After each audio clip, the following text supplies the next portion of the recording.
The roar of the crowd surged through the speakers like rolling thunder. Inside the makeshift JAG office at Camp Redwood, overhead fluorescent lights buzzed, battling the encroaching dusk of a stormy afternoon. Outside, gray clouds gathered, promising a downpour. Despite the gloom, the atmosphere in the office was charged with excitement. Lionel Leo Doyle and his colleagues had been glued to the live stream of the Tri-State Six, a high school football championship, for nearly 3 hours. A projector cast flickering images onto a wall once reserved for briefing slides. Rows of folding chairs were crammed with off-duty personnel from various units, each of them anxious to see the final moments of the game. Leo's heart pounded with a strange mix of pride and nerves. His 18-year-old son, Andrew "Drew" Doyle, was the star quarterback for Southbridge High, and from the start, Drew had led his team with unwavering determination. "Third and long with 30 seconds to go," announced a commentator's voice. "Southbridge is down by 3, and they need a big play here." A few staffers murmured encouragement under their breath. Leo sat at the very front, perched on the edge of a metal chair, arms folded.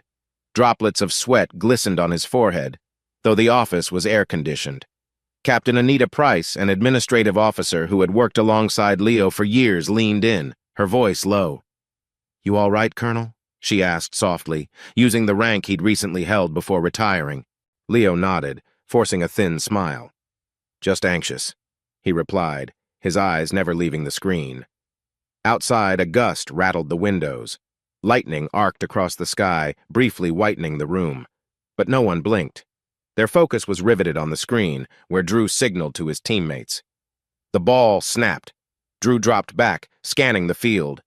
The pass soared through the air as lightning crackled again beyond the windows. Touchdown. Southbridge scored in dramatic fashion, the scoreboard flipping to show their new lead. Cheers erupted, echoing against the cinder block walls. Some people whooped and jumped up, slapping each other on the shoulders. Leo exhaled a long-held breath, feeling pride well up inside him like a rising tide. His mind swirled with images of Drew as a little boy, tossing a foam football in the backyard. Now here he was, a champion in front of thousands. "Final score, Southbridge 27, Canyon Ridge 23, the commentator declared. "What an incredible comeback led by Andrew Doyle. This kid is unstoppable." Leo couldn't help the grin tugging at his lips. A wave of applause rippled through the JAG office. This victory felt like a triumphant beat in a life otherwise consumed by the strict routines of military service. He took a sip of rapidly cooling coffee, already imagining the phone call he'd make to Drew later. But in an instant, the mood shifted from electric to ice cold. The camera zoomed in on the post-game celebration. Players in black and gold jerseys hugging, cheerleaders swarming, parents rushing onto the field. The lens then cut to a small cluster of supporters near the 30-yard line. A petite woman with chestnut hair, Claire Doyle, Leo's wife, appeared on the giant screen. She was screaming with joy, eyes shining from the adrenaline of the moment. A broad-shouldered man beside her, Leo, recognized him as Mitchell Crane. The team's new head coach pulled her close in an unmistakable surge of excitement. She laughed, practically leaping into his arms. The next second played out like slow motion. Claire's arms locked around Mitchell's neck, and her lips crashed onto his in a fierce, celebratory kiss. A kiss that lasted. Leo's coffee slipped from his hand and shattered on the concrete floor. The coffee splashed across his boots like dark ink. Around him, the once cheering staff went silent, jaws slack and eyes flicking from the screen to Leo and back again. He couldn't tear his gaze from the projected image. Claire's expression was unequivocal. That was no casual peck. It was an intimate, claiming gesture. Mitchell's arms curled possessively around her waist. The entire scene was displayed in brutally high definition. In that split second, the touchdown celebration turned into a personal horror show. A single realization exploded in Leo's mind. She's not just excited, she's with him. Thunder rattled the roof, almost in response. Leo's heart hammered like a drum in his ears. Whispered gasps broke the hush as a few staffers exchanged confused glances. A wave of nausea rolled through him, followed immediately by a twist of raw betrayal. He noticed Captain Price covering her mouth, eyes wide. Another officer fidgeted with the remote, as if desperate to mute or change the feed, but froze. Finally, Leo rose, the chair legs scraping the floor with a sharp shriek. More coffee dripped from the seat of the fallen cup. He wanted to speak, but the words got stuck in his throat. Every nerve in his body felt lit up, screaming. He clenched his fists, forcing them to stay at his sides. Leo. Captain Price started, but she didn't finish. Without a word, Leo strode to the exit, leaving stunned silence behind him. The storm outside unleashed a barrage of rain that hammered the corrugated metal roof. For a moment, the TV screen still showed the jubilant chaos on the football field. Then, mercifully, someone killed the projector. Only the flickering overhead lights remained, illuminating the fresh coffee stain on the floor, marking the exact spot where Leo Doyle's world had split wide open. Leo stepped into the narrow hallway behind the JAG office. The walls were off-white, scuffed from years of hurried traffic. Overhead, a single fluorescent tube flickered ominously. The storm battered a nearby window, sheets of rain making it hard to see anything outside except dark silhouettes of trucks and low barracks buildings. A voice called after him. "Colonel Doyle, Leo, wait!" It was Serena Baines, a former captain under his command and now a fellow attorney. She hurried over, her heels clicking on the linoleum floor. Leo forced a slow breath and turned. She regarded him with sympathetic eyes. "I'm sorry you had to see that like this." He shrugged, though his hands were trembling at his sides. "You saw it?" he asked, already knowing the answer. "Everyone did," Serena said, her tone a mixture of embarrassment and concern. I don't know what to say. Are you okay?" Leo grunted, raking a hand through his short-cropped hair. He tried to speak, but his anger, confusion, and a deep ache in his chest clogged his throat. "Doesn't matter how I feel. I just need a minute." He started walking again, but she matched his pace. "Is there anything I can do?" Serena's voice dropped. "I know it's not my place, but if you need someone to handle your out-processing, I can—" "It's fine," he cut in, though not unkindly. He halted by the window, seeing his own reflection in the glass, a tense, pale face that hardly looked like the disciplined officer he prided himself on being. "I have to finalize my departure anyway. My time here's done." Serena tapped a text message on her phone, then looked up. "If you want, I can reach out to Drew. Check if—" Leo's phone buzzed just then. He lifted it, reading a short text from Drew. "We did it, Dad. Wish you were here. Call me soon?" His stomach twisted into knots. Drew was so thrilled, so innocent, completely unaware of the emotional wreckage inflicted by that broadcast. Leo's throat tightened. He struggled to maintain composure. "Thanks," he managed, "but I'll speak to Drew myself." He paused, swallowing. He doesn't know, at least not about that. Serena nodded slowly. "I get it." She hesitated. "Look, you're not alone in this. You've got a lot of folks who respect you. If you need me, I'll be around." There was an almost imperceptible shake in Leo's voice. "I appreciate that." Footsteps echoed from behind. Captain Anita Price approached, stepping in with an uncertain expression. "Sir, do you want me to gather your things from the office? The staff, well, they don't know how to handle that." Leo closed his eyes for a heartbeat. "Yes, could you?" "Of course, sir." She offered a small nod and retreated. Once alone with Serena, Leo's stoicism broke for a moment. He let out a long, ragged exhale. "I trusted Claire," he whispered, glancing at the hammered-in window where rain pelted violently. "I was stationed overseas for, 9 months? And she does this? On a live broadcast?" A flicker of anger crossed his features, followed by sadness. My God, poor Drew, if he finds out. Serena placed a gentle hand on his shoulder. "We'll figure it out. Take a breath. Do what you do best, focus, plan. You've always been calm under pressure." He pulled away, not rudely, but as if contact might cause him to unravel. "That's in the field," he replied. "I never thought I'd need that mindset for my own marriage." Lightning illuminated the hallway. A second later, thunder rattled the door frames. It was as if the storm outside echoed the turmoil inside him. "I'm going back to Southbridge," Leo stated firmly. "Sooner than scheduled. I'm done here." Serena searched his eyes. "Let me help with the paperwork. You can get on a transport flight home in a couple of days, maybe sooner. Just try not to do anything reckless in the meantime." Leo pressed his lips into a thin line, not answering. His phone vibrated with another message, but he ignored it. "I'm going to step outside," he said, wiping a faint sheen of sweat from his brow. "I need fresh air, even if it's a monsoon out there." She wanted to protest, but didn't. She simply nodded, letting him go. He slipped away, pushing open the exit door with a firm shoulder, stepping under the wide eave that offered minimal protection from the drenching rain. The wind whipped water droplets into his face, stinging like tiny needles. He stared at the swirling storm clouds, feeling them mirror the chaos in his heart. Alone in the storm, Leo Doyle had never felt more lost or more determined to confront the betrayal waiting for him back home. 48 hours later, the rain at Camp Redwood had finally tapered off, leaving the tarmac glistening under thick, low-lying clouds. Leo stood near a line of green duffel bags, each neatly tagged, waiting for soldiers transferring stateside. The fatigue in his eyes wasn't just from lack of sleep, but from an unrelenting avalanche of emotions. He tried to push it aside, focusing on the routine tasks required before leaving. He had out-processed from the base in record time, thanks in part to Serena Baines's behind-the-scenes assistance. She had filed forms, expedited final signatures, and handled the labyrinth of documentation that came with an early departure from an overseas posting. Now, a canvas-bound folder tucked under his arm contained the last of his discharge paperwork. The transport plane's engines rumbled in the distance. He inhaled the damp air, scanning the horizon. "Sir," called a voice to his left. It was Sergeant Collier, a young NCO who'd admired Leo's leadership.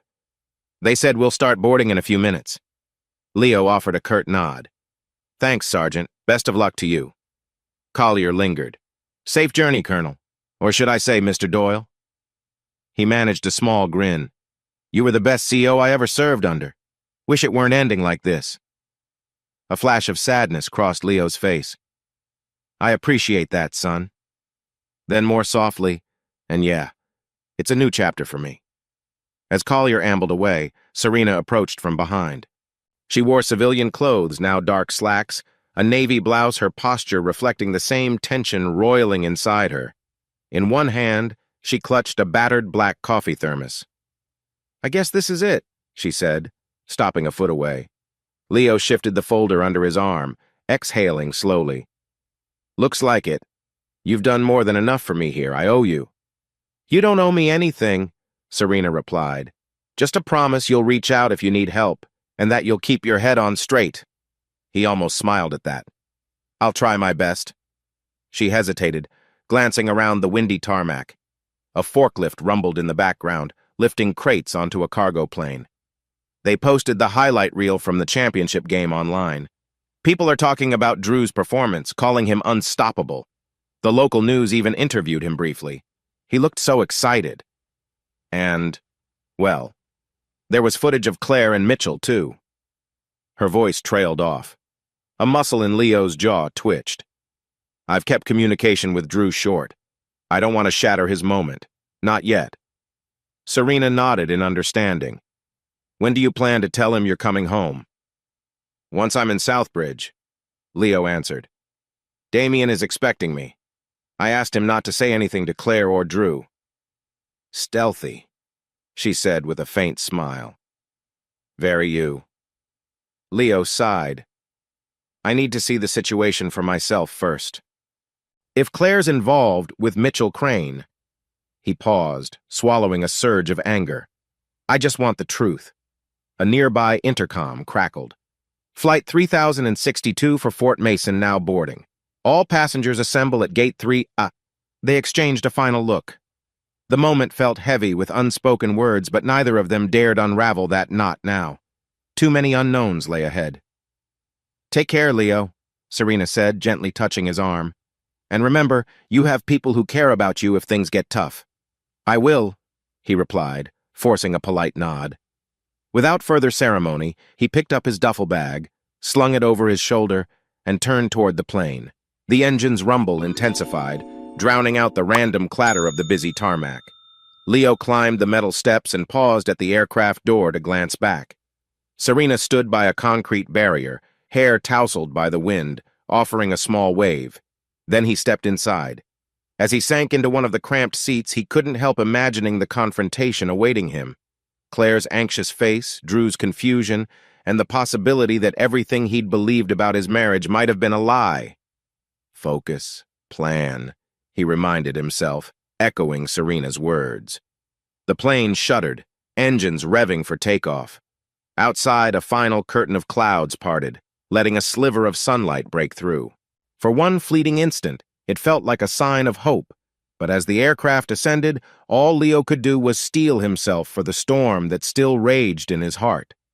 Southbridge, a modest town with a handful of strip malls and a single movie theater, was more vibrant than usual on a Monday afternoon.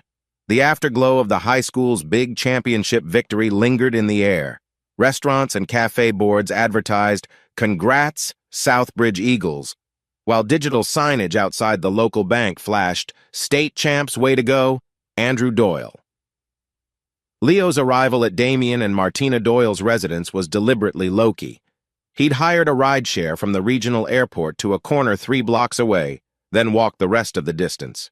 Past the well-kept lawns and mailboxes, he finally stood at the front door, duffel bag in hand, body tense from exhaustion and nerves. The door swung open before he could knock. His younger brother, Damien, tall and lean with sharp blue eyes, ushered him inside. Martina appeared behind Damien, her posture athletic despite having retired from MMA. She wore a warm smile that faded into concern the moment her gaze met Leo's. "Brother," Damien said, pulling Leo into a quick, firm hug. "You made it. Come in. Let me grab your bag." "Leo, are you all right?" Martina asked quietly. Her curly hair was pulled into a ponytail, and she set aside a water bottle to greet him. He gave a small nod. "I'm here," which is a start. Damien guided him into the living room, where an L-shaped couch faced a wide TV. On the coffee table lay a half-folded newspaper featuring a triumphant photo of Drew holding a trophy, grin spreading ear to ear. The sight tugged at Leo's heart. "I see the town's proud of him," Leo murmured. Damien let out a low whistle. "You have no idea. He's practically a local hero now. The phone's been ringing off the hook college recruiters, reporters. The high school is planning a big celebratory pep rally next week." Martina motioned for Leo to sit. "We need to talk about your next move, and about Claire. Have you spoken to her since? That incident?" Leo's jaw clenched. "No, I wanted to see for myself. Drew hasn't called me in the last day or so. Usually he texts daily." Damien exchanged a look with Martina. "I have some info," he said.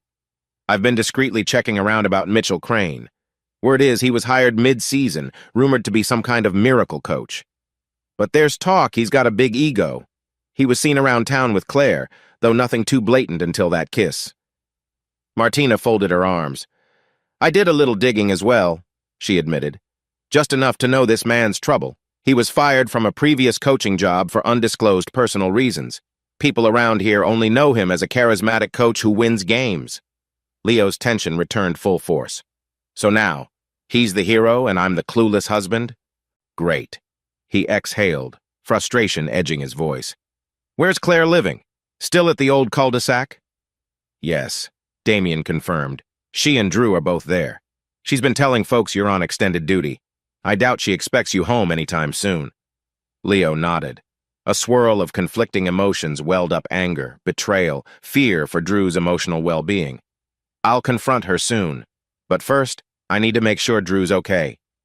Martina perched on the arm of the couch. "You realize there could be a storm once you show up unannounced, right?" Leo gave a humorless laugh. "I'm used to storms. Let's just hope this one doesn't blow everything away." Damien cleared his throat. "How about you get some rest first? We have a guest room ready. Sleep off that jet lag, gather your strength. Tonight we'll sort out the details of what you want to do." Reluctantly, Leo agreed. His head was pounding from travel, from endless cycles of anger and heartbreak. "All right, a couple hours rest might help." Martina offered a reassuring squeeze on his arm. "We've got your back no matter what, but please be careful.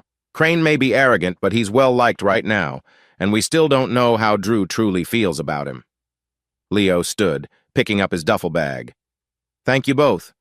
Let's just say, I won't do anything foolish, but I am going to find out exactly how deep this betrayal goes." He followed them down the hall to a small guest bedroom, modestly furnished but comfortable. Placing his bag on the chair, he sank onto the bed, shoulders sagging. His mind spun with images of Claire's kiss on that Jumbotron-sized feed, of Drew's broad smile after the winning touchdown, of Mitchell Crane's face smirking, triumphant, taunting. Somewhere in the next room, Damien's voice murmured quietly to Martina, discussing dinner or possibly tomorrow's plans. Leo closed his eyes, forcing his breathing into a slow, steady rhythm. He had come home earlier than anyone expected, and soon enough the illusions Claire had spun would be torn apart. But for now, he allowed himself a moment's reprieve, letting exhaustion carry him into a restless sleep. Tomorrow, he thought, I begin to uncover the truth. A gray dawn hovered over the town of Southbridge as Leo Doyle quietly stepped out of a black sedan that had driven him in from a regional airport hours away. The crisp morning air carried the faint smell of pine and damp leaves autumn was creeping in. Overhead, the sky shifted from steel gray to a paler hue, hinting at sunrise. He stood in front of a modest two-story house on a calm residential street. Wind chimes tinkled softly beneath the porch awning. This was Damien and Martina Doyle's place, his younger brother and sister-in-law. He hadn't told anyone else in town he was coming, determined to keep his presence hidden from Claire and Mitchell Crane for as long as possible. Before he could knock, the door swung open. Damien Doyle, tall, lean, ex-military posture, still etched into his frame, gave Leo a quick, firm hug. "Man, it's good to see you," Damien murmured, stepping aside to let Leo enter. Martina appeared, offering a warm but concerned smile. "Leo, you look exhausted," she said gently. "When was the last time you slept?" Leo set down his duffel bag and exhaled. Somewhere between Camp Redwood and the connecting flight. It's been a blur. His gaze flitted around the hallway, noticing the family photos, Damien and Martina's wedding picture, a group shot from an old 4th of July barbecue. In the living room, a TV softly played the morning news. "Coffee?" Martina offered, already heading to the kitchen. "That'd be great," he replied, voice tight with fatigue. They settled at the dining table, warm cups in hand. Outside, a neighbor ambled by, walking a dog. Leo felt a pang, recalling how normal life had once been for him before discovering Claire's very public betrayal. Damien cleared his throat. "I saw the game highlights. Drew was incredible, really. The entire town celebrating him like a hero." Martina chimed in, "But well, Claire and Mitchell's moment, everyone's talking about it." She shot Leo an apologetic look. "I'm so sorry." Leo ran a hand over his face. "I need to figure out what's going on between them. I want to see for myself before confronting Claire, and I don't want her to know I'm back in town." Damien nodded. "Of course, we'll keep it quiet. You can stay here as long as you need. There's a spare bedroom upstairs. The windows face the backyard, so no one from the street sees you unless they're really trying." Martina took a sip of coffee. "We saw Mitchell a few times around town, mostly at the high school, obviously. I've heard teachers praising him for turning the football team around. But there's something off about him." Leo's gaze hardened. "I'm not here to cause a scene, but I will protect my family, even if that means from Claire herself." Damien reached over, clapped a hand on Leo's shoulder. "Whatever you need, we've got your back. Right now, rest up. Later, we'll talk strategy." Leo allowed himself a tiny smile. "Thanks," he said, his voice hoarse. He felt a swirl of relief. At least he wasn't facing this alone. Just then, a new voice called from the front room, startling Leo. A petite brunette in scrubs, Valerie Tran, Martina's friend and a local ER nurse, stepped in, holding a Tupperware container. "Oh, I didn't realize you had company," she said, eyes widening at the sight of Leo. "I'm dropping off some homemade soup for Martina.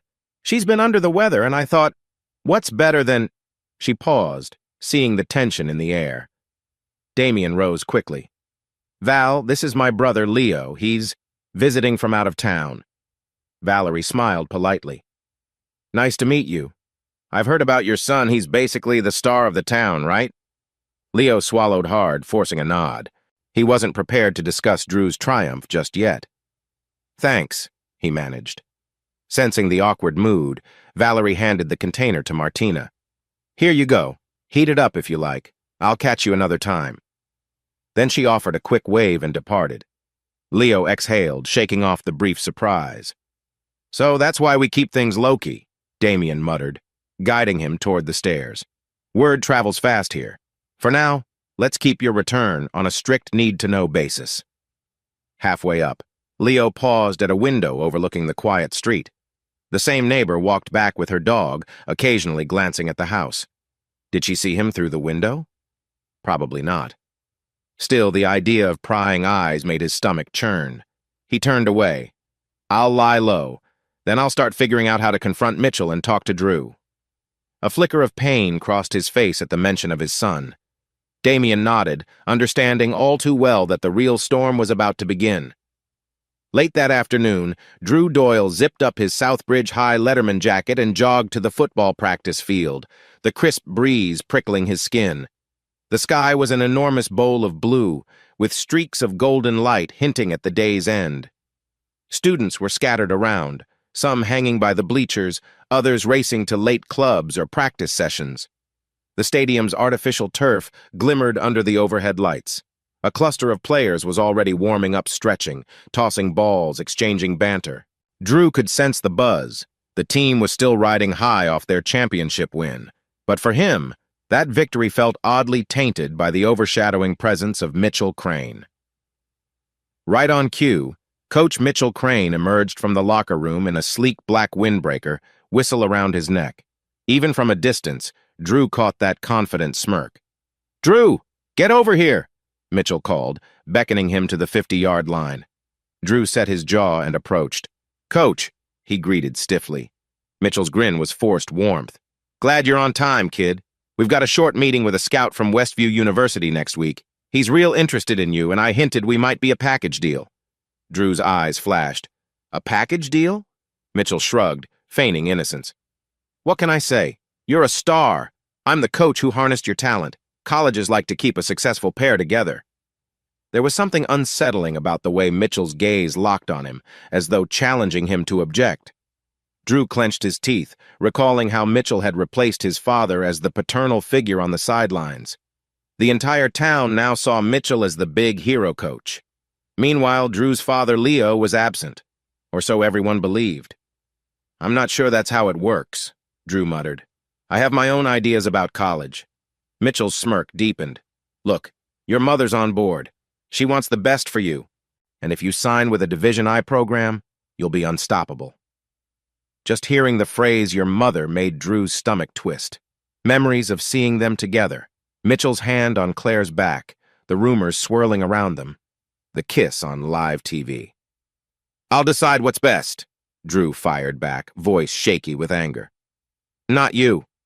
Before Mitchell could retort, one of the assistant coaches, Coach Rowley, ambled over with a clipboard, unaware of the tension. "Hey, Crane, we're short a receiver for the 7-on-7 drill. Mind if we start?" Mitchell gave a dismissive wave.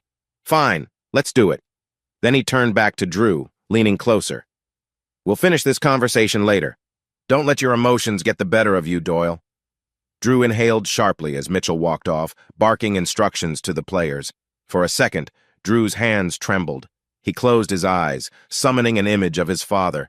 If only Dad were here, standing by the fence, giving him that supportive nod. Shaking off his frustration, Drew forced himself to focus on practice.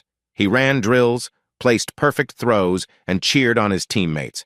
But every time Mitchell paced along the sideline, that smug expression returned, like a silent message. "I'm in control now." When the practice whistle finally blew, the sky had settled into a deep navy. Drew trudged to the locker room, ignoring Mitchell's parting words about keeping your head in the game. He felt a red-hot urge to push back to show the man that he wasn't so easily manipulated. Grabbing his phone from his locker, Drew noticed a text from a contact labeled Dad. It just said, "I'm closer than you think. Be strong." His breath caught. So Dad was back in Southbridge, maybe not openly, but near enough to send cryptic reassurances. Relief mingled with adrenaline. All at once, the uncertain swirl in his head, the anger toward Mitchell, confusion about Claire, longing for his father flashed into something like resolve. He'd keep playing along, but in his own way, he'd protect his father's honor. And when the time came to face Mitchell, He wouldn't hold back. That same night, the moon glowed through a thin haze of clouds over Damien's backyard. The lamplight from the kitchen window fell across the porch, illuminating a small table and 2 chairs. Leo sat there, sipping lukewarm coffee, waiting. His heart pounded, uncertain if Drew would really show. At 9:30, there was a light knock at the side gate. Leo stood, breathing fast. He opened it to reveal Drew, wearing a hooded sweatshirt, eyes filled with relief and anger all at once. "Dad," Drew whispered. Without hesitation, he stepped forward, letting Leo wrap him in a tight embrace. The rustle of leaves and distant hum of passing cars provided a quiet soundtrack as they moved to the chairs. Leo tried to steady his voice. "How are you holding up, son?" Drew sank into the seat opposite, exhaling. "I don't even know. Everyone's celebrating the championship, but it doesn't feel like a win. Not with everything else." Leo placed a hand on Drew's shoulder. "I'm proud of you. I watched the game. You were incredible." A pause. "I'm sorry I wasn't there." Drew shook his head, swallowing emotion. "It's not your fault. Mom, she told me not to mention her and Mitchell. She kept saying you'd be crushed if you found out." He sighed, guilt edging his voice. "Dad, I hated lying, but she insisted." Leo's jaw clenched. "It's not on you. This is between me and your mother, and Mitchell." He let that name hover, feeling the weight of betrayal. They sat in silence for a moment, the night air cool. A slight breeze rustled the branches of a lone maple in the yard. Drew finally spoke, voice trembling with pent-up anger. "I can't stand him. Mitchell keeps acting like he owns me, like I'm some ticket to his next coaching gig. And he's all over Mom. Everyone in town sees them." Leo tightened his grip on the coffee mug, knuckles whitening. "He won't get away with it," he said softly. "But we have to be smart. Confronting him in public might only make things worse." Drew nodded. "I know. But I want to do something. I feel so helpless." "That's why I'm here," Leo reassured him, a fierce light in his eyes. "I came back to protect our family's dignity. You keep playing football, keep your head down. Let me handle Mitchell Crane." A faint chirp of crickets filled the space as father and son exchanged a determined look. Finally, Drew asked in a hushed tone, "Are you staying at Uncle Damien's, or are you going to talk to Mom?" "Soon," Leo said. "But not yet. I need to see how far this has gone. Damien and I can look into Mitchell's background, piece together any leverage. Your mother. I don't know how she fell for him, Drew, but she's still your mom. Try not to resent her too much until we have the full story." Drew grimaced but nodded reluctantly. "I'll try." They stood up. Leo embraced Drew one more time, feeling the tension in his son's shoulders. "Come find me again if you need to talk, but be cautious no one else can know I'm here." Drew gave a tight smile. "Of course. Thanks, Dad." He slipped out through the gate, disappearing into the shadowy street. Leo watched until he was gone, a wave of protectiveness surging in his chest. This was bigger than a marital dispute now. Mitchell had not only ensnared Claire, but threatened to overshadow Leo's bond with Drew. Stepping back inside, Leo vowed he wouldn't let that happen. In the warm glow of her bedside lamp, Claire Doyle sat on the edge of her queen-sized bed, phone resting on a rumpled duvet. Though it was late, sleep was a distant thought. She stared at the swirling patterns on the pale blue wallpaper, trying to quell the knot in her stomach. A half-hour earlier, Mitchell had left after spending the evening at her house again. She'd ushered him out discreetly, fearful of neighbors talking even more than they already did. Her mind replayed his words. "Dump your husband for good. You deserve better, Claire." Her heart pounded with confusion and guilt. Yes, she was furious with Leo for being away so long, but was that enough to justify this? Entanglement with Mitchell? The humiliating public kiss? The frantic rush of forbidden excitement? It all left her feeling hollow now. Across the room, a small desk lamp illuminated a stack of ungraded science quizzes. She glanced at them, wishing life could be as straightforward as marking right or wrong answers. But her world had become a messy puzzle of regrets and secrets. She shivered, noticing the time, almost 11 p.m. "Where's Drew?" she wondered. He hadn't said much since the championship, and he seemed distant, borderline hostile at times. Claire felt like her family was fracturing. And Leo. Oh, God, Leo. Her phone buzzed with a text from an unknown number. Countdown to reckoning. Cold dread washed over her, the same ominous message as before, Mngwak Chonge Fan quiet. But now in English, countdown to reckoning. She looked around anxiously, as though the walls themselves might hold a clue. Was it a prank? Mitchell messing with her? Or somebody else? Setting the phone aside, Claire pressed her palm to her forehead. She had a splitting headache, fueled by fear that Leo had discovered the affair. But how much did he know? That text from him after the game, "I saw everything," still haunted her. Yet Leo hadn't called or shown up, leaving her in this suspended state of dread. Down the hallway, she heard footsteps. She stood, stepping out to see Drew entering through the front door. He avoided her eyes, mumbled, "Night, Mom," and went straight to his room. She followed a few steps, wanting to talk, but no words came out. The distance between them felt like an icy canyon she couldn't cross. Sighing, she retreated to her bedroom. She noticed the framed wedding photo of her and Leo on the dresser, both younger, faces lit with unfiltered happiness. Claire gently touched the glass, her throat tightening with emotion. What have I done? In that silent moment, Claire realized she might lose everything if she continued down this path with Mitchell. And yet, part of her was too frightened or too ashamed to stop. She sent Mitchell a quick text. "We need to talk about all of this soon." Then she switched off the bedside lamp. Darkness swallowed the room, except for a small glow from her phone's screen. Her mind churned with questions, regrets, and an undercurrent of anticipation because whether she liked it or not, a confrontation with Leo was almost certainly coming. Trying and failing to calm her racing thoughts, Claire lay back, staring at the ceiling. The hush of the house around her felt oppressive, laden with secrets she could barely keep track of. As night deepened, she curled onto her side, hugging a pillow close, feeling more alone than ever. Early morning light draped Southbridge's suburban cul-de-sac in soft gold, but at the Doyle household, tension was anything but gentle. Mitchell Crane had spent the night there again, a brazen choice that spurred gossip among neighbors who occasionally glanced out their windows. Inside, a single lamp in the living room cast an orange glow across the hallway leading to the kitchen. Drew Doyle, half awake, trudged downstairs in gray sweatpants and a wrinkled shirt. He'd heard hushed voices in the hallway earlier, Mitchell and Claire, but had decided to avoid them. Now he just wanted a bowl of cereal before heading to school. Pushing open the kitchen door, he froze.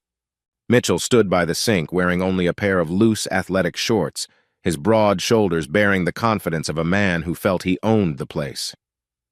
"Morning, champ," Mitchell drawled, not bothering to hide a smug grin. "Your mom's upstairs." Drew's jaw tightened. He didn't reply at first, just went to retrieve a box of cereal from the cupboard. Mitchell took a slow sip of water, then set the glass down and turned to face Drew fully, arms crossed. "You know," Mitchell began, a predatory glint in his eyes, "it's a shame your dad's not around. This could have been a real awkward situation for him, seeing me here." Drew felt a rush of anger. "Shut up," he muttered. Mitchell shrugged lazily. "I'm just saying I've brought a lot of happiness into this house. More than your father did while he was gone." The air stilled, tension crackling. Drew slammed the cereal box on the counter. "You don't get to talk about my dad, ever." Mitchell's voice grew dangerously quiet, his arrogance shining through. "I don't think you quite understand, kid. Your mother's with me now. You want a future in football? I can help you land a top college gig. Maybe even go pro someday. But we need to trust each other." Drew's chest rose with each labored breath. He recalled all the humiliating moments since Mitchell had crept into their lives. In that instant, he recognized an ugly truth. Mitchell enjoyed lording his power over them, over Claire, over Drew, and especially in Leo's absence. As if reading Drew's mind, Mitchell leaned closer, voice dropping to a near whisper. "You should see how your mom looks at me. Let's just say she's moved on from—" Rage erupted inside Drew. Without warning, he lunged, slamming both palms into Mitchell's chest. Mitchell staggered back, but his reflexes were sharp. He twisted, hooking a foot behind Drew's ankle, sending him crashing onto the tile floor. A jolt of pain shot through Drew's head as it smacked the ground. Claire burst into the kitchen, hair disheveled, wearing a hastily thrown-on robe. Her eyes widened at the sight of Mitchell looming over Drew. "Oh my God, stop it!" she cried, rushing to kneel beside her son. Mitchell glanced at her, rolling his shoulders as if shrugging off a minor inconvenience. "He came at me first," he said, feigning innocence, though there was a flash of triumph in his eyes. "I just defended myself." Drew groaned, pressing a hand to the back of his head. Adrenaline and humiliation churned in his stomach. He glared at Mitchell. "You're trash," he spat. Claire's voice shook. "Drew, please," Mitchell scoffed. "He needs to learn some manners," he said, stepping away from them. "If he wants to act grown-up, maybe he should handle his temper." Claire gently helped Drew sit up. Tears of frustration pricked his eyes, but he refused to let them fall. He pushed her aside, forcing himself to stand. "Don't touch me," he said harshly. "Either of you." She flinched, looking torn between her maternal concern and the complicated feelings that had chained her to Mitchell. "Drew, honey," he stormed out, ignoring the throbbing at the back of his skull. The door banged behind him, echoing through the quiet house. Claire sank to the floor, burying her face in her hands. Mitchell exhaled loudly, then grabbed a shirt from the back of a chair. "I'll go," he muttered, sounding more annoyed than remorseful. "We can talk later." She said nothing, heart pounding in her chest. Moments later, the front door opened and closed, leaving Claire alone in the silence of a home that suddenly felt like it belonged to strangers. Later that same day, Leo Doyle stood in the living room of Damien and Martina Doyle's home, scanning a small whiteboard propped against the wall. A swirl of tension brewed in the air. Outside, the sky had turned leaden, hinting at a possible afternoon shower. Gathered around Leo were Damien, Martina, and Henry Hank Stanton, the local fire captain who'd been a longtime friend of the family. Fresh from finishing his shift, Hank still wore part of his uniform, the jacket draped over a chair. He'd come at Leo's request, curious and a bit uneasy. "All right," Damien said, crossing his arms. "We know Mitchell's been strutting around Claire's place like he owns it. The question is, how far do we let this go before we step in?" Leo's grip tightened on a marker. He drew a circle on the whiteboard labeled Mitchell and lines branching off for Claire, Drew, and town rumor. "I'm not letting him get comfortable," Leo said, voice quiet but steeled. "But I can't just charge in without a plan. If I do, I lose any moral high ground." Martina nodded. "Agreed. But what's our next move? Mitchell won't just back off because we tell him to. He's controlling Claire, or at least manipulating her, and he's antagonizing Drew." Leo exhaled, setting down the marker. "We create an alibi.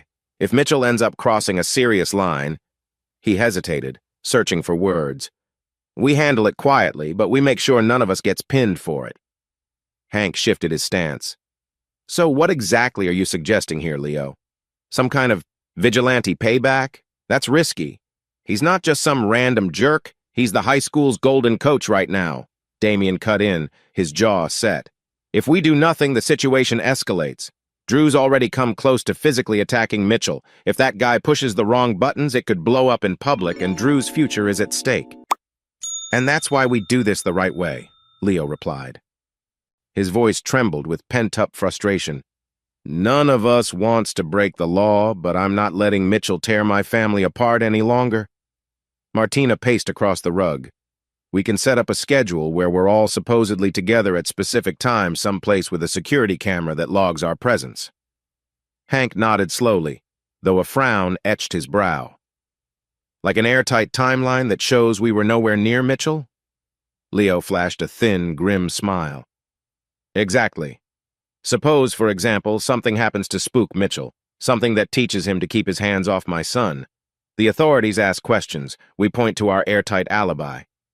Damien exhaled, glancing at Hank. "We're not talking about hurting him too badly. Just enough that he knows crossing this family was a mistake." Hank looked uneasy, but gave a short nod. "I'm still not thrilled about this, but if it stops him from hurting Drew or Claire, I'm in." Leo stepped forward, placing a hand on Hank's shoulder. We only do what's necessary, and no one breathes a word of this beyond this group. What about Serena? Martina asked quietly. She's suspicious. She can sense you're planning something. Leo pursed his lips. She's on our side, but I'd rather not implicate her. If the law gets involved, I want her in the clear to defend us. Outside, a low rumble of thunder vibrated the window panes, as if underscoring the gravity of their conversation. They spent the next hour hashing out details, times, possible meeting places, backup plans. Satisfied, Leo erased the whiteboard, leaving no written evidence. When they finished, a hush fell over the room. They knew there was no turning back. The plan might be morally shaky, but each believed it was the only way to protect Drew and possibly even Claire from a manipulative man who had overstepped every boundary. As the group dispersed, Hank offered a parting thought. Let's hope it doesn't come to the worst. But one look at Leo's hardened expression told him it very likely would. The next morning, a wispy fog clung to the corners of Southbridge's streets, gradually lifting under the rising sun. Mitch Crane left Claire's place around 7 a.m. still seething about the confrontation with Drew the day before. His battered pickup truck had a slow leak in one tire, and as he stepped outside to check it, he swore under his breath. The tire was almost flat. "Damn it!" he muttered, slamming the driver's door in frustration. He glanced at the time on his phone. He had to head to practice early to meet a local reporter who wanted an interview about the championship. With a grim scowl, Mitchell rummaged in the truck bed for a spare. That's when he realized he didn't have the right jack. "Unbelievable," he hissed, reaching for his phone to call a tow. Out of the corner of his eye, he noticed a figure in a dark hoodie standing across the street. He couldn't see the face, just the silhouette. Something about the stance sent a chill through him, but he forced a cocky smirk. "You lost!" he yelled, voice echoing in the quiet cul-de-sac. No answer came. Instead, the figure crossed the street in a swift, silent motion, a flash of metal and aluminum baseball bat catching the early sunlight. Alarm flared in Mitchell's mind too late. The first blow smashed between his shoulder blades, sending him sprawling to the pavement. A jolt of agony ripped through him as he tried to roll over, but the attacker moved with ruthless efficiency, slamming the bat into Mitchell's left knee. He let out a guttural scream, the sound reverberating through the empty street. Blood rushed to his head, and every nerve flared in pain. "Stop!" Mitchell gasped, lifting a hand in futile defense. Another strike hit his right arm, forcing a howl from his lungs. "Stop! But the figure was merciless. Each strike was carefully placed, punishing him without immediate risk of killing him. Mitchell's vision blurred, a haze of white-hot terror. He felt cartilage tear and bone crack. Finally, the figure paused, breathing heavily, the bat resting at their side. A distant voice rang out from Claire's garage. "Mitchell, everything okay?" Panicked, the attacker jerked toward the sound. Then, in a fluid motion, the figure hopped on a waiting bicycle propped near a neighbor's shrub, pedaling swiftly down the street. Mitchell lay there, gasping, arms trembling. Claire ran out, hair messy, wearing a hastily thrown-on sweater and slippers. Her eyes went wide with horror at the sight. Mitchell moaning on the ground, the sidewalk smeared with blood, the battered truck behind him. "Oh, God!" she screamed, fumbling for her phone. "Mitchell, who did this?" He couldn't form coherent words, pain clogging his throat. All he could do was let out a ragged groan. Claire dialed 911, frantically giving the operator their address. She hovered over him, tears streaking her cheeks, powerless to do much else. Somewhere in the distance, a siren wailed. Neighbors began peeking through curtains, some stepping outside in alarm. For Mitchell Crane, the once arrogant coach, the world had collapsed into a haze of broken bones and humiliating vulnerability on a quiet Southbridge street. An hour later, blue and red lights strobed across the cul-de-sac as a pair of police cruisers parked. Detectives Whitfield, tall, broad-shouldered, short-cropped hair, and Merritt, slight with quick eyes and a calm demeanor, stepped onto the scene, weaving through the small group of bystanders. An ambulance had already rushed Mitchell to the hospital. The pavement still bore smeared drops of blood, roped off by yellow tape. Claire stood near her garage, a blanket draped around her shoulders, shaking like a leaf. A uniformed officer gently asked her questions, but she kept repeating, "I don't know. I don't know who did it." Whitfield approached, flipping open a small notepad. "Mrs. Doyle, I'm Detective Whitfield. Could you describe what you saw?" She swallowed, voice trembling. I was inside. Then I heard Mitchell screaming. By the time I got out here, whoever attacked him was gone. They rode away on a bike, I think." Merritt stepped forward.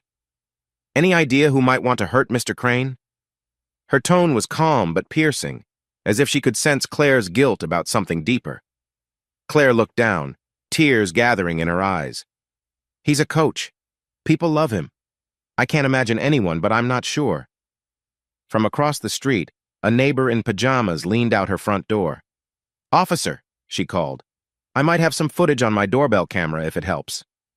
Whitfield and Merritt exchanged a glance that said this might be useful. They nodded, heading over to check. Meanwhile, the uniformed officer kept Claire from collapsing in shock. Moments later, Detective Whitfield returned, wearing a thoughtful frown. "The footage is partially obstructed by some yard tools. All we see is a tall figure in a hoodie. No face, no license plate. Real smooth." Merritt jotted notes. "Could be a random assault, but the victim is intimately involved with you, Mrs. Doyle. Are you sure there's no one who might hold a grudge?" Claire's stomach twisted. She struggled to steady her breathing. I don't know. My husband's stationed overseas. We're separated. He wouldn't." She trailed off, remembering that cryptic text from Leo. "I saw everything." Fear roiled in her gut. Could he be back? A subtle narrowing of Whitfield's eyes signaled suspicion. "Stationed overseas, you say? We'll confirm that." A stretcher-clad paramedic jogged over, handing them an evidence bag containing a shattered phone case found near Mitchell's truck. Might be his, or the attacker's. Hard to say. Merritt nodded. "We'll see what we can glean." Claire shivered under the blanket, waves of guilt and confusion crashing inside her. She'd just admitted publicly that Mitchell was intimately involved with her, an affair for all to judge. Now the police were asking questions about potential suspects, and Leo was the immediate possibility swirling in her mind. But how could she tell them that? Detective Whitfield closed his notepad. "We'll be in touch, Mrs. Doyle. In the meantime, if you remember anything at all, you give us a call." Claire could only nod, watching them walk off to talk to neighbors. Adrenaline buzzed through her veins. Mitchell was en route to the hospital in critical condition, and the police were suspicious that someone close to him orchestrated this. She gripped the edges of the blanket like a lifeline, realizing her life had spiraled into chaos. In a corner of the street, half hidden by the swirl of onlookers, a slender figure in a black hoodie observed quietly, then slipped away before a single officer thought to question them. A soft drizzle fell over Southbridge, tapping lightly against the large windows of the police station. The sky was overcast, casting a dim gray tint across the bustling reception area where anxious citizens and uniformed officers wove through the corridor. In a small interview room with dull beige walls, Claire Doyle sat on one side of a metal table, her fingers twisting nervously in her lap. She wore a simple sweater and jeans, but her face showed the fatigue of endless worry. Opposite her sat Detective Whitfield, flipping through a thin file, while Detective Merritt hovered near the door, arms folded. Claire swallowed hard. The fluorescent lights overhead buzzed softly. I've told you everything I know about the attack," she said, voice barely above a whisper. "I swear I had no idea who that was. Mitchell called me. I came out. He was on the ground." Whitfield pursed his lips, exchanging a glance with Merritt. "So you say, but you also said you couldn't think of anyone who might want to harm Mr. Crane." Claire nodded quickly. "I can't. At least, not specifically." Her heart pounded as she fought the urge to confess every fear about Leo's possible return. But how could she without incriminating him? Whitfield set his file aside. "Ma'am, we have reason to believe your husband, Lionel Doyle, is no longer stationed in Camp Redwood. He left weeks ago.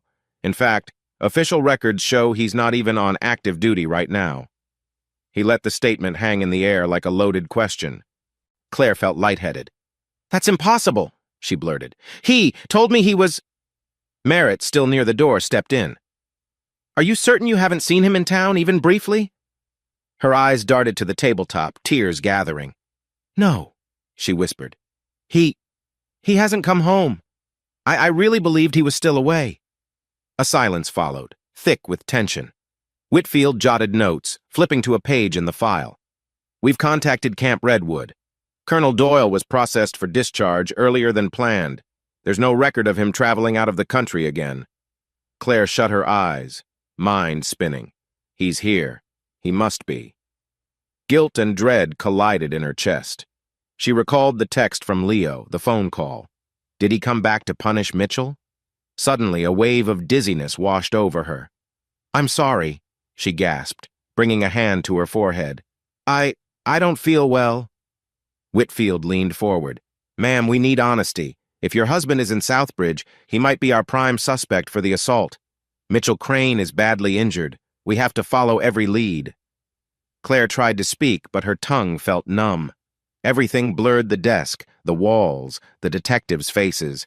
Her chest constricted, a shortness of breath drowning her senses. Oh God, I can't handle this. Merritt hurried over, concern flickering across her face. She's not well. Let's get her some help. Before Claire could protest, her vision tunneled. The last thing she felt was someone guiding her gently to the floor, urgent voices calling for a paramedic. Then the gray fluorescent haze faded to black. Hours later, Claire was resting in a curtained-off area at Southbridge General Hospital, an IV drip in her arm. A kind-faced nurse, Beatrice Grant, checked her vitals. You had a panic attack, she explained softly. Severe hyperventilation. You'll be okay with a bit of rest. Claire nodded weakly, tears stinging her eyes. She couldn't decide which was worse, confronting the police or realizing Leo had likely returned under a cloud of vengeful secrecy. Late afternoon sunlight angled through the windows of Damien Doyle's living room, illuminating the faint dust motes in the air. A light tension buzzed among the people present: Leo, Damien, Martina, and Henry Hank Stanton, who were all carefully reviewing their next steps. Damien checked his phone for updates. Claire collapsed at the station. She's in the hospital now, he said, voice tight. The detectives probably grilled her about your location, Leo. Leo clenched his jaw, pacing near the sofa. I never wanted her to end up in a hospital over this, he muttered, frustration simmering. But I can't let Mitchell ruin our family. A sudden rap on the front door froze them all in place. Hank darted a glance at Damien, who inhaled sharply. Could be them, he said, voice hushed. Cops. Martina stepped to a side window, peeking out. Yep, it's Detective Whitfield and Detective Merritt. She flicked an anxious gaze at Leo. No sense in hiding. Let's do this. Leo nodded grimly. They'd rehearsed an alibi for precisely this moment. Drawing a steadying breath, he opened the door. Whitfield stood on the porch, Merritt just behind him. Both wore neutral expressions, but their eyes were sharp, taking in every detail of the household. Mr. Doyle, Whitfield began, we're investigating the assault on Mitchell Crane. May we come in? Leo stepped aside without hesitation. Sure, I've got nothing to hide.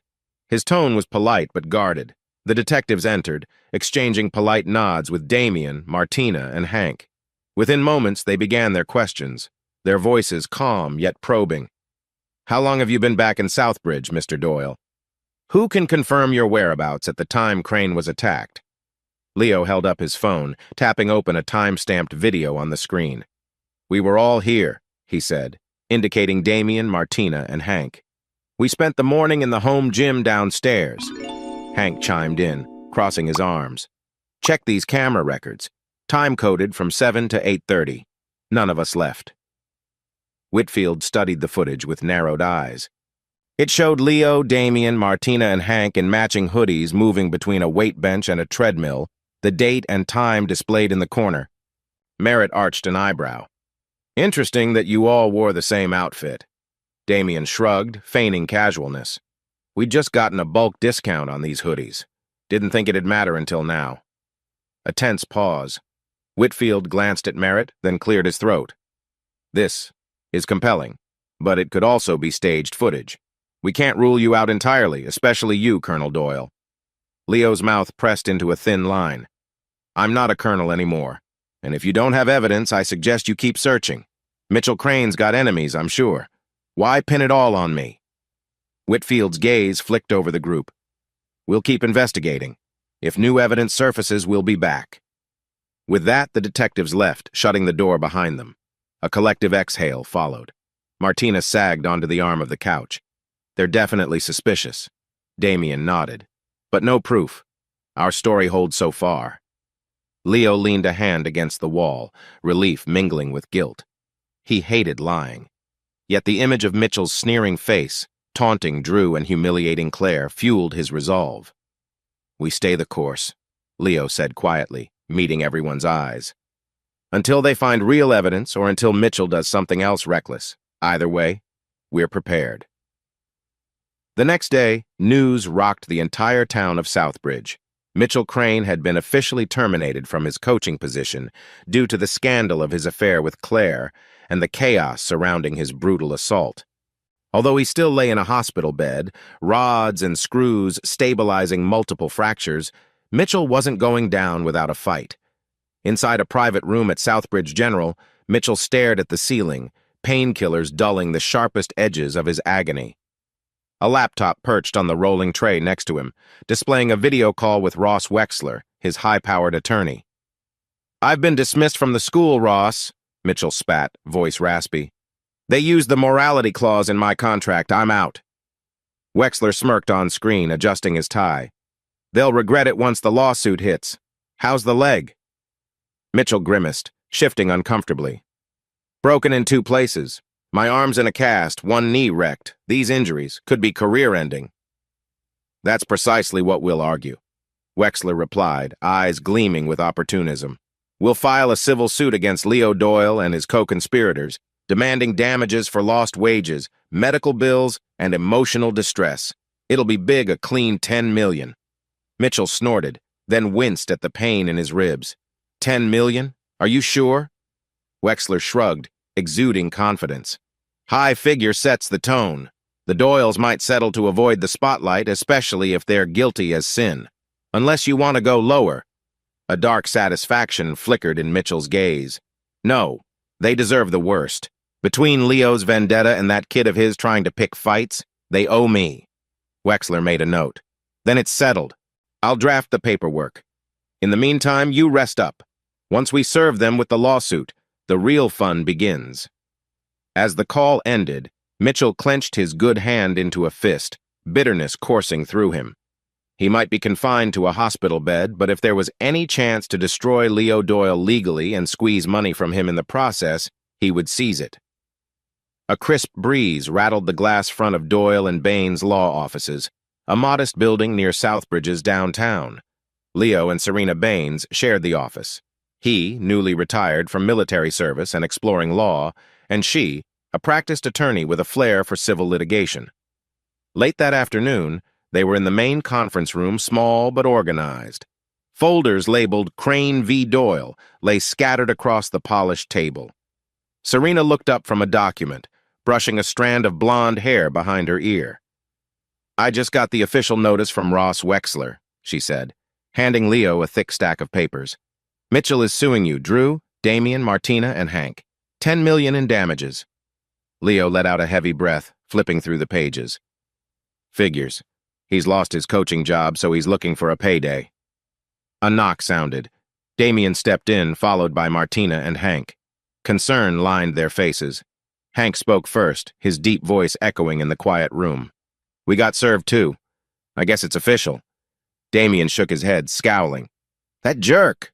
He knows none of us have that kind of money, especially not after what he's done to our reputations."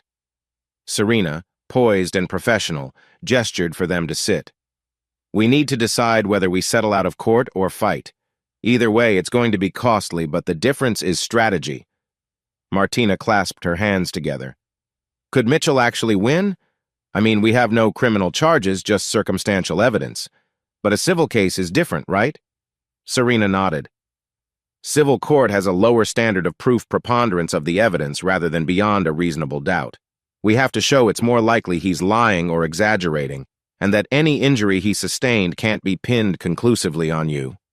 Leo's mouth set in a firm line. We're not settling. He's the one who destroyed my marriage and threatened my family. I won't reward him for that." Damien and Hank exchanged uneasy looks. "It could get ugly," Hank warned. "Lots of public drama, depositions, the works." Serena reached out to briefly touch Leo's arm. "I understand why you feel this way, but Mitchell's attorney, Ross Wexler, is notoriously aggressive. Are you sure we're ready for the fight?" Leo's eyes glinted with a controlled fury. "I'd rather lose money than hand it over to that snake. Let's fight." A silence stretched across the conference table, tension thick. Slowly, Damien and Martina nodded their agreement. Hank sighed but said, "All right, count me in." Serena exhaled, collecting the papers. "Then I'll prepare our defense. We'll have to present a united front, no wavering." Leo nodded. "No wavering," he repeated. And with that, the lines were drawn. The battered remains of Leo's family would stand together against Mitchell Crane's civil lawsuit, bracing themselves for a legal storm that threatened to lay bare every painful secret they'd hoped to keep hidden. Morning light streamed through the tall windows of the Southbridge courthouse as people shuffled into the central hall, voices blending into a tense hum. A notice board in the lobby displayed the high-profile case: Crane versus Doyle et al. Outside, local news vans idled by the curb, antennas extended, ready to beam updates across the state. In a second-floor courtroom lined with dark wooden benches, Judge Bowers presided from a high dais, wearing a gray judicial robe and an impassive expression. The bailiff called for order, and the crowd settled into nervous stillness. Mitchell Crane sat at the plaintiff's table, propped on crutches, leg in a bulky brace. His face bore fresh lines of pain, and a band of metal pins braced his left forearm. Despite the injuries, he maintained a resolute gaze, occasionally grimacing. At his side, Ross Wexler, a tall, sharply dressed attorney, prepared documents and cast confident glances at the spectators. On the defense side, Leo Doyle sat beside Serena Baines, who wore a navy blazer over a crisp white blouse. Drew, Damien, Martina, and Hank occupied the row behind them, each looking anxious, yet determined. Cameras were not allowed inside, but the tension in the air felt thicker than any broadcast could capture. Judge Bowers peered down at the attorneys. "Are both sides ready to proceed with opening statements?"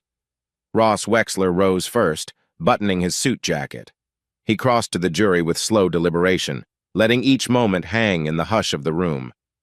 "Ladies and gentlemen, my client Mitchell Crane was savagely attacked and left with life-altering injuries that robbed him of a promising coaching career, shattered his bones, and destroyed his livelihood." He paused, then cast a pointed glance at Leo. "We believe Lionel Doyle orchestrated this assault with the help of his family and friends. We will show you evidence that Mr. Crane's affair with Mrs. Doyle provoked violent revenge, a crime disguised under a veneer of secrecy and false alibis." A ripple went through the audience. Mitchell shifted in his seat, grimacing theatrically. Wexler continued, "You'll hear from Mr. Crane. You'll see how every path leads back to Leo Doyle. When the dust settles, we ask for compensation. $10 million to help Mr. Crane rebuild his life. Thank you." He sat, leaving a charged silence behind him. Serena Baines stood next. She walked to the jury with a calm but fierce resolve in her eyes. "We don't deny that Mr. Crane's injuries are severe," she began. "But the true question is, who is responsible? My clients Leo Doyle and his family were publicly humiliated by Mr. Crane's blatant affair and manipulations, yet they're being blamed for an attack that lacks any direct evidence linking them to the scene." Her gaze swept the jurors. "You will hear that Mr. Crane used intimidation against Drew Doyle, undermined a family, and reaped personal gains from his relationship with Claire Doyle. My clients will show that there's no conclusive proof tying them to this violence. You'll find that Mr. Crane's own misconduct led him here." She finished with a measured nod, returning to her seat. Judge Bowers thanked both sides, instructing the jury to remain impartial until all evidence was presented. With that, the trial officially began. A sense of solemn gravity filled the courtroom. Reporters scribbled notes, families watched with bated breath, and the Doyle clan braced themselves for the battle ahead. The next day, the courtroom was packed. Word had spread about the scandalous affair at the heart of the lawsuit. Under the fluorescent lights, Claire Doyle walked to the witness stand, hands trembling at her sides. She wore a modest gray dress and kept her hair neatly pulled back. The bailiff swore her in, and she took a seat, eyes flicking to Leo and then dropping to her lap. Ross Wexler stepped forward, projecting a demeanor of polished cordiality. "Mrs. Doyle, can you please describe your relationship with my client, Mitchell Crane?" Claire's voice came out shaky. "We became involved about 6 or 7 months ago. He was coaching my son's football team, and we grew close." Wexler nodded sympathetically. "And would you say Lionel Doyle was aware of this relationship?" Claire swallowed hard. "He found out after that championship game, on live television." Wexler paced slowly. "And how did he react, Mrs. Doyle?" A flicker of pain crossed her features. "He was devastated, hurt. He sent me a text saying he saw it all. I know he was angry, but we never openly discussed it. He left me in the dark." The lawyer paused, letting the tension settle. "Mrs. Doyle, do you believe Leo Doyle had reason to harm Mitchell Crane?" Serena objected. "Calls for speculation." Judge Bowers allowed a slight nod, telling Wexler to rephrase. "Fine," Wexler continued. "In your personal opinion, did your husband have the motive to retaliate violently?" Claire's eyes glistened with tears. She glanced at Mitchell, who watched her intently with an almost smug expression, then shifted her gaze to Leo's stoic face. "Yes," she whispered. "He might have, but I don't know if he actually did." A hush rippled through the audience. Wexler nodded, satisfied. No more questions at this time. Now it was Serena's turn. Approaching the stand, she offered Claire a sympathetic look. "Mrs. Doyle, could you explain to the court how Mr. Crane treated your family, especially your son Drew?" Claire hesitated, wringing her hands. He could be pushy. He would talk about a future in college ball, using Drew as a bargaining chip like they were a package deal. Sometimes he made jokes about Drew's father not being there. It was uncomfortable." Serena's voice firmed. "Uncomfortable enough to cause tension between Drew and Mitchell?" Claire nodded miserably. "Yes." Serena pressed on. "Did Mr. Crane ever boast about his relationship with you in front of Drew?" Claire cast her gaze downward. "He made comments once or twice, yes. It upset Drew." At that, Wexler interjected, "Objection relevance." Judge Bowers motioned for Serena to wrap up. Serena nodded. "Thank you, Mrs. Doyle. No further questions." Claire stepped down, tears brimming. She avoided Leo's eyes as she left the stand, the emotional toll etched across her face. Mitchell smirked slightly, as if the scales were tipping in his favor. Outside, the reporters prowled for updates, but inside the chamber, the next witness was already being called. The trial had only begun, yet the cracks in the Doyle family's defense appeared to widen under Claire's confession of motive. A day later, the gallery filled again, tension building like a drum roll. The bailiff called Andrew Drew Doyle to the stand. The teenager walked forward wearing a collared shirt and slacks.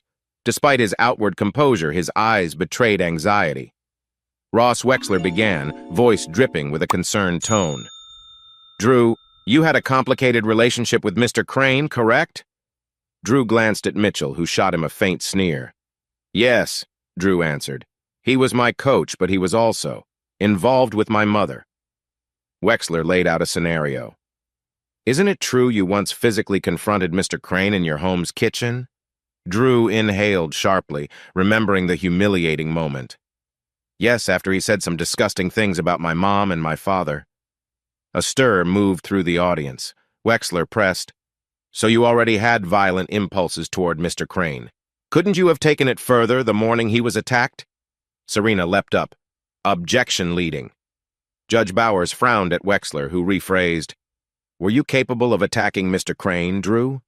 Drew squared his shoulders. "I was angry, but I wouldn't beat him with a baseball bat. That wasn't me." A tense pause. Wexler let the silence linger, then waved dismissively.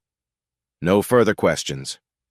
Serena stepped up, offering Drew a hint of reassurance in her smile. "Drew, in your own words, how did Mr. Crane treat you outside of football practice?" Drew's gaze flicked to Mitchell. "He made it clear he wanted me to see him as a stepfather figure. He tried to replace my dad. When I wouldn't play along, he'd throw snide remarks like how dad abandoned me or how mom moved on. I hated it. His voice shook with raw anger. Serena nodded gently. So your outburst in the kitchen was provoked? Yes, Drew said firmly. But the attack on Mr. Crane later, that wasn't me or my dad. Serena finished. Thank you, Drew. Next, Leo Doyle was called. He rose, buttoning his sport coat, jaw set. After being sworn in, he faced Wexler. The plaintiff's lawyer wasted no time. Mr. Doyle, you were outraged by Mr. Crane's affair with your wife, correct? Leo's voice was steady, yet pained. Yes, I was furious and betrayed. Wexler nodded. So you had every reason to seek revenge. After all, you'd been away on military assignment, then discovered your wife was cheating. Did you not vow to make him pay? A mild hush spread. Leo measured his words. I was angry, but I never vowed to physically harm him. I wanted to save my family from humiliation. Wexler flicked a document. You and your relatives provided a suspicious alibi tape filmed at the exact time of the assault. Is that not convenient? Leo locked eyes with him. We often work out together in the mornings. The video is real. We have nothing to hide. Wexler narrowed his gaze. We'll see about that. He turned away. No further questions. Serena approached, confidence calm. Leo, how did you react when you first learned about Mitchell Crane's involvement with Claire? Leo's shoulders tensed. I left my assignment early, but I only wanted the truth. I never intended to orchestrate any attack. Mitchell was tearing my family apart. I hated him for it, but that doesn't make me guilty. Serena gave a respectful nod. Thank you, Colonel Mr. Doyle. She corrected gently, stepping back. As Leo left the stand, the tension was almost palpable. Both sides had laid their emotional cards on the table, but the jury's reaction remained veiled behind neutral gazes. Wexler appeared thoughtful, as if scheming a final strategy, while Serena gathered her notes for the next phase. The trial's momentum escalated by midday. Damien, Martina, and Hank each took the stand, repeating in unison that they had no part in the attack. One by one, they answered stiffly about the workout tape, insisting it was genuine. While some jurors looked skeptical, no smoking gun emerged. Finally, the court called Detective Whitfield and Detective Merritt as witnesses to discuss the investigation. The two described the crime scene, the blood stains on the pavement, the battered baseball bat found blocks away. But they admitted a critical problem. No fingerprints, no definitive footage, no direct link to Leo or any of his family. Wexler tried to push them. Isn't it likely the Doyles planted false alibis? Whitfield's response was careful. We found their alibi suspicious, but we lacked physical evidence to charge them criminally. In a criminal court, we need beyond a reasonable doubt, which we did not have. Sensing dissatisfaction, Wexler changed angles. And you discovered Colonel Doyle was in town earlier than reported? Yes, Merritt agreed. But again, no conclusive proof placed him at the scene. An undercurrent of frustration flickered across Wexler's face. The civil trial had a lower burden of proof, yet the evidence was still too circumstantial. He'd hoped the detectives would provide a decisive condemnation. When cross-examined by Serena, Whitfield reaffirmed, there might have been multiple suspects. We simply couldn't pinpoint any single assailant. He cast a neutral glance at the defense table. As the day ended, Judge Bowers addressed the jury with a firm reminder. Deliberate on the evidence, not on assumptions. We reconvene tomorrow for closing arguments. Outside, the corridor erupted in hushed chatter. Reporters cornered attorneys, seeking statements. Within the Doyle group, anxious relief mingled with dread. They'd made it through cross-examination, but the final confrontation loomed. Mitchell, struggling on crutches, left the courtroom with Wexler, a scowl twisting his features. They're lying, he hissed, his voice echoing off the marble walls. I'll see them pay for every minute of my suffering. Meanwhile, Leo escorted Drew down a side stairwell, away from the press. Serena hurried after them, arms full of files. Their footsteps resounded in the quiet, an unspoken question hanging between them. Have we done enough to convince the jury? Part 5 concluded with an uneasy calm, each side bracing for the final clash. The storm was not over closing statements, and the jury's verdict lay just ahead. But for now, they each could only hope their truth would triumph under the weight of overlapping evidence. A heavy hush fell across the Southbridge courthouse as the jury filed back into the courtroom. Outside, the sky was a gentle blue, an odd contrast to the tense atmosphere within. Judge Bowers, seated on the raised bench, scanned the faces of the jurors, nodding gravely. The Doyle family, Leo, Drew, Damien, Martina, and Hank sat together at the defense table. Their attorney, Serena Baines, stood at the end, hands clasped. Across from them, Mitchell Crane fidgeted in his seat, his leg in a brace, arms still showing signs of injury. His lawyer, Ross Wexler, wore a patient but guarded expression. The jury foreperson, a middle-aged man with reading glasses perched on his nose, cleared his throat. In the matter of Crane versus Doyle et al., we find that the defendants, he paused, glancing at a paper, did conspire to carry out an attack on Mr. Crane. However, the jury unanimously concludes that the awarded damages shall be set at a nominal figure, $1,000 plus $100 in punitive damages. A ripple of murmurs spread through the spectators, gasps mixed with scattered applause from onlookers. Some reporters scribbled hastily, exchanging incredulous looks. Mitchell Crane shot to his feet, leaning on a crutch, fury etched into every line of his face.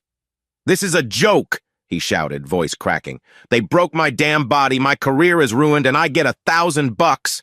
Judge Bowers rapped his gavel sharply. "Order in the court. Mr. Crane, compose yourself." Mitchell slammed his crutch against the floor, ignoring the bailiff's glare. "They conspired to cripple me! I can't even coach again! And the jury calls that worth $1,000? It's an insult!" Leo exhaled, relief mingling with tension. He exchanged a glance with Serena, who gave him a faint, reassuring nod. Damien and Martina clasped each other's hands. Hank let out a low whistle of disbelief. Drew bowed his head, shoulders trembling from the rush of adrenaline. Mitchell seethed, tears of rage pricking his eyes. He hurled curses under his breath, calling the verdict a travesty, then used his crutch to hobble out of the courtroom, Wexler trailing behind him with a face like thunder. With a final hammer of the gavel, Judge Bowers adjourned the session. "Case closed," he declared, promptly exiting through a side door. The Doyle family and Serena shared a collective breath, hearts still pounding. Though the verdict found them conspirators, the minimal damages felt like a victory, or at least the best they could manage under the circumstances. A few days later, Leo found himself in a different, quieter office, the Oak and Fairchild Law Firm, a subdued but elegant space with beige walls and framed diplomas. He sat at a polished table across from Claire, who wore a black cardigan over a simple blouse. Her eyes were rimmed with fatigue, and she clutched a tissue in one hand. An attorney from the firm, Miss Delgado, quietly organized papers. "We've finalized the documents," she said gently. "Both parties just need to sign where indicated." Claire's gaze flicked to Leo. I'm sorry it came to this," she said in a soft, wavering voice. "You have every right to hate me." Leo's jaw tightened. "It's done," he replied simply. "Let's just finish." He reached for the pen, pausing over the divorce decree. Memories flooded his mind in a rapid montage. The early years of marriage, the times they laughed about small, everyday mishaps, the pride they shared when Drew was born. Now, all overshadowed by betrayal and heartbreak. Claire swallowed, tears slipping down her cheeks. "Leo," she began, voice quivering, "I wish I could take it all back. I was foolish, selfish, and I lost sight of who I was. There's no excuse for what I've done." Leo pressed his lips together, wrestling with anger and lingering sorrow. "Maybe if I'd been around more," he finally said, a trace of self-reproach. "Things would have turned out differently, but we can't rewrite the past." She let out a shaky breath. "Before I sign, I need to ask you for one thing. Please let me see Drew. I know he's angry. I know I don't deserve his forgiveness, but I can't live without at least trying to make amends." He studied her tearful expression. For a moment, the old protective instinct he once felt for her flickered, but he couldn't forget the betrayal. "I'll talk to him," he said at last. "No promises." Claire nodded, sobs threatening to overwhelm her. The pen in her hand trembled as she signed. Then Leo added his signature on the lines. With that, their marriage was formally ended. Miss Delgado offered them a polite, sympathetic nod. The paperwork will be filed promptly. I wish you both peace moving forward." Leo stood, turning to leave. He stopped at the door, glancing back at Claire, who was wiping her eyes. "Be honest with yourself. That's the only advice I have." Then he walked out, the finality of the moment hitting him like a physical blow. Sunlight lit the bleachers of Southbridge High's football field, where a small, informal ceremony was taking place. Drew had just completed his final obligations at school, including returning equipment and cleaning out his locker. A handful of staffers congratulated him on his acceptance to a prestigious military academy. Standing near the 50-yard line, Leo watched his son with a mixture of pride and melancholy. Drew wore a hoodie emblazoned with the academy's logo, his eyes shining with nervous excitement. "It feels weird leaving everything behind," Drew admitted, fiddling with a strap on his duffel bag. "Transitions are never easy," Leo replied softly. "But you're doing the right thing. I'm proud of you." Drew hesitated, glancing down. "And what about Mom? Is it okay if I, see her before I go?" Leo inhaled, recalling Claire's tearful plea. He gently placed a hand on Drew's shoulder. "I won't stand in your way. She wants to talk, to apologize. It's your choice." The teen nodded, relief flickering across his face. "Thanks, Dad. I don't hate her, I'm just hurt, but I think maybe we can start over." Leo mustered a small smile. "Whatever you decide, I'll support you." Their exchange was interrupted by Serena Baines, who approached with a warm grin. She carried a document folder under one arm. "Hey, Drew," she greeted. "Congratulations on the academy. You'll do great." "Thanks," he said, cheeks flushing slightly. Serena turned to Leo. "I have those documents for expanding our practice if you still want me as your law partner, Colonel." She teased him with a playful glint in her eyes. Leo smirked. "Mr. Doyle," he corrected gently. "And yes, let's talk about that." They shared a moment's understanding. Drew watched them, an amused spark in his eye. "Dad, you two better sign a contract soon before you get roped into another lawsuit." All three of them laughed, tension lifting. The day glimmered with optimism, a gentle wind sweeping across the field, rustling the empty bleachers. Drew glanced around one last time, as though storing memories of this place. "Ready?" Leo asked, voice soft with paternal pride. Drew nodded. "Yeah. Let's go home until it's time for me to head out." 2 weeks later, a gentle rain fell on Southbridge, leaving the streets glistening under pale sunlight. The local newspaper stand carried a headline, "Coach Crane leaves town amid scandal," confirming that Mitchell had quietly departed, unwilling to face further public shame. Claire sat by a cafe window, nursing a cappuccino. Her hair was neatly brushed, but faint shadows under her eyes hinted at lingering heartache. She spotted Hank Stanton, the longtime family friend, stepping inside, shaking rain off his coat. She'd agreed to meet him, part of an effort to reconnect with people in her life. Hank offered a gentle smile. "Hey, Claire, mind if I join?" She waved him in. "Please," she said softly. They chatted about everyday matters, the weather, the recent local charity drive, a new restaurant opening near the fire station. Eventually, Hank leaned forward. "How are you holding up, really?" Claire's gaze dropped to her coffee.